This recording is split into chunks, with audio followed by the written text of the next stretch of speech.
Tu es en déficit calorique et malgré ça, tu n'arrives pas à perdre du poids. Je vais t'expliquer pourquoi. Je vais t'imager ça avec un tableau. Donc, je vais te faire un graphique. Imaginons que tu veux te mettre à 1500 calories par jour. En bas, on va mettre les jours de la semaine. Donc, 1, 2, 3, 4, 5, 6, 7. Du lundi au dimanche. Ce que tu comprends pas, c'est que tu te plains parce que tu n'arrives pas, malgré ce déficit calorique, à perdre du poids. Donc, toi, dans ta tête, tu te dis que tous les jours, tu es du coup à 1500 calories. Donc, c'est-à-dire en face sur chaque jour de ta semaine. Sauf que le problème, c'est que sans t'en rendre compte, tu t'es dit, je vais mettre à 1500 calories, mais tu ne l'es pas réellement à 1500 calories. La problématique, c'est que tu calcules mal tes apports et que tu es trop matrixé par tes calories.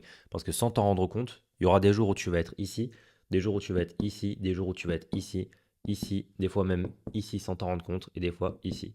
Et le problème, c'est que ça, si tu fais une moyenne de tout ça, bah forcément, tu vas pas être à 1500, tu vas être beaucoup plus. Pourquoi? Parce que tu n'arrives pas à perdre du poids. Il existe bien sûr des possibilités où tu es vraiment en déficit calorique, mais tu n'arrives pas à perdre du poids. Ça, c'est lié avec ton système hormonal. Et ça va arriver 2 fois sur 10. La réelle problématique pour toi aujourd'hui, c'est que tu ne sais pas calculer tes apports. Ça, je le vois beaucoup au travers des consultations que je fais. D'ailleurs, tu as un lien dans ma vidéo si tu veux réserver une consultation.